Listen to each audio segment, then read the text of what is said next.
नमस्कार, स्वागत आहे तुमचे माझ्या नवीन रेसिपीमध्ये। आपण नेहमी घावणे बनवतो, पण आपण घावणे बनवतो तांदळाचे। पण आज आपण बनवत आहोत ज्वारीच्या पिठाचे घावणे, आणि ते सुद्धा मसाला घावणे। अगदी मस्त आणि चटपटीत झणझणीत अशी ह्याची टेस्ट लागते, आणि लहान मुलांना सुद्धा हे घावणे खूप आवडतील, आणि शिवाय हेल्दी सुद्धा आहे। तर तुम्ही सुद्धा तुमच्या मुलांना असे घावणे बनवून देऊ शकता। आणि अजून पण तुम्ही जर माझ्या चॅनलला सबस्क्राईब केलं नसेल तर आधी माझ्या चॅनलला सबस्क्राईब करा। चला तर मग सुरुवात करूया। तर इथे मी रेग्युलर जे आपण ज्वारीचं पीठ आणतो दळून भाकरीसाठी, तेच पीठ आहे 1 वाटी। आणि जर 1 वाटी पीठ असेल ना ज्वारीचं, तर आपल्याला इथे अर्धा वाटी तांदळाचं पीठ घ्यायचं आहे। हे सुद्धा जे आपण भाकरीसाठी दळून आणतो किंवा रेग्युलर विकतचं पीठ जरी वापरलं तरी सुद्धा चालेल। आता यामध्ये आपल्याला टेस्ट यायसाठी मस्त 4 मिरच्या, पाव चमचा जिरं, पाव चमचा ओवा आणि 7-8 लसणाच्या पाकळ्या घ्यायच्या आहेत, आणि हे सगळं मिक्सरमधनं जाडसर वाटून घ्यायचं आहे।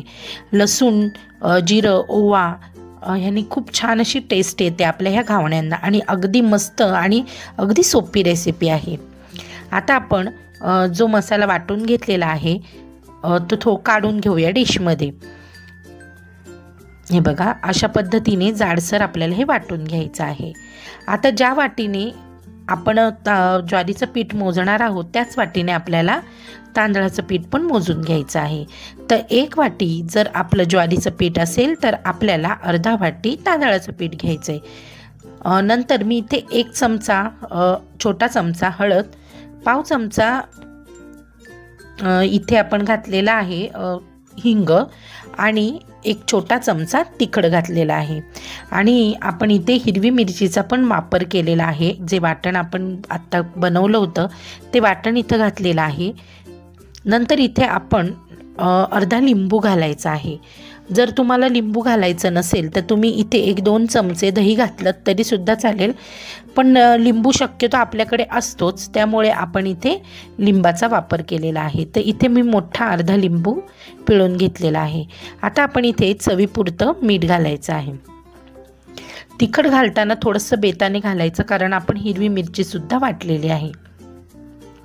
आता आपण इथे थोडं थोडं पाणी घालून सरसरीत असं हे पीठ म्हणजे हे बॅटर बनवून घ्यायचं आहे। हे मिश्रण अगदी सरसरीत असं जसं आपण घावण्याचं पीठ बनवतो त्याच पद्धतीने थोडंसं पातळ असं हे पीठ बनवून घ्यायचं आहे। तर मी थोडं थोडं पाणी घालून हे पीठ भिजवून घेते। तर आता तुम्हाला दिसत असेल की पूर्ण गुठळ्या मोडलेल्या आहेत, आणि अशा पद्धतीने थोडं थोडं पाणी घालून मी हे पीठ भिजवून घेतलेलं आहे। तर हे पीठ भिजवायसाठी मला जवळजवळ 2 ग्लास पाणी लागलेलं आहे, कारण आपल्याला हे पीठ पातळ पाहिजे आहे, त्यामुळे इथे पाण्याचा वापर थोडासा जास्त केलेला आहे। नॉर्मली जो ग्लास असतो आपला घरातला पाणी पिण्याचा, ते 2 ग्लास पाणी मला इथे लागलेलं आहे। पण पटकन पूर्ण 2 ग्लास पाणी न घालता थोडं थोडं पाणी घालून आपल्याला हे पीठ अशा पद्धतीने पातळ झालं पाहिजे इतकं आपल्याला हे भिजवून घ्यायचं आहे। हे बघा, अगदी पातळ असं आपल्याला हे बॅटर बनवून घ्यायचं आहे, म्हणजे आपल्या पिठाला छान अशी जाळी सुटते आणि घावणे सुद्धा खूप मस्त जाळीदार असे बनतात। आता एक फ्राय पॅन, जो आपण डोशाचा तवा असतो तो चांगला तेल लावून ग्रीस करून घेतला आहे। तवा चांगला तापवलेला आहे, त्याला तेल लावून घेतलं आहे ब्रशने, आणि जेव्हा जेव्हा आपण घावणे घालणार तेव्हा तेव्हा आपल्याला हे बॅटर अशा पद्धतीने ढवळून घ्यायचं, आणि मग अशा पद्धतीने म्हणजे आधी बाहेरच्या बाजूने आतमध्ये अशा पद्धतीने हे पीठ आपल्याला या तव्यावर टाकून घ्यायचं आहे। हे बघा, किती छान आणि मस्त अशी जाळी सुटलेली आहे आपल्या घावण्यांना। खूप मस्त हे घावणे तयार होतात। हे बघा, आता आपण इथे 1 चमचाभर तेल सुद्धा पुन्हा एकदा पसरवून घेतलं आहे। आता आपण याच्यावर झाकण न ठेवताच आपल्याला हे भाजून घ्यायचे आहेत। तर हे बघा, वरचं पीठ पूर्णपणे म्हणजे कोरडं झालेलं आहे, अजिबात पीठ दिसत नाही आहे। मीडियम गॅसवर आपण हे घावणे भाजून घ्यायचे आहेत।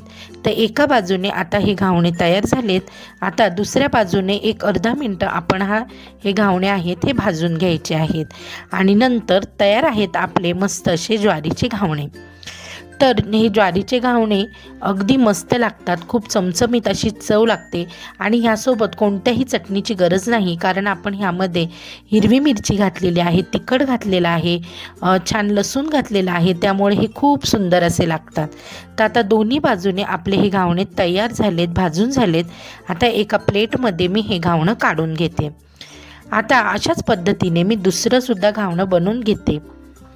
तर पुन्हा एकदा मी तवा छान तापवून घेतलाय आणि तेलाने ग्रीस करून घेतलाय, तेल लावून घ्यायचंय ब्रशने आणि हलक्या हाताने आपल्याला आतून बाहेरच्या बाजूने आतमध्ये अशा पद्धतीने पीठ टाकून घ्यायचंय आणि पीठ टाकताना प्रत्येक वेळेला आपल्याला पीठ हे खालून व्यवस्थित असं ढवळून घ्यायचं आहे।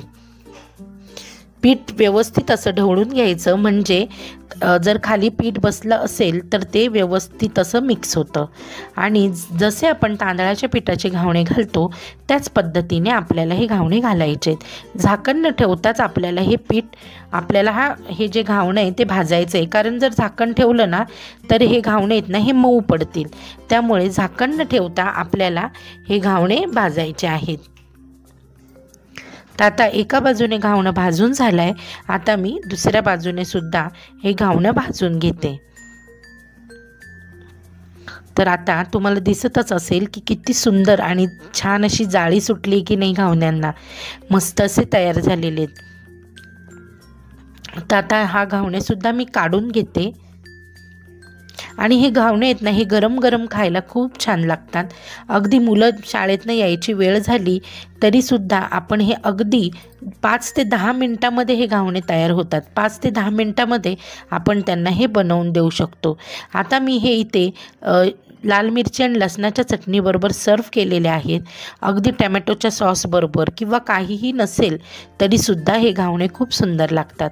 आणि अजून अशी कोणती रेसिपी जर तुम्हाला हवी असेल तर मला नक्की कमेंटमध्ये सांगा, तीसुद्धा बनवण्याचा मी नक्की प्रयत्न करेन।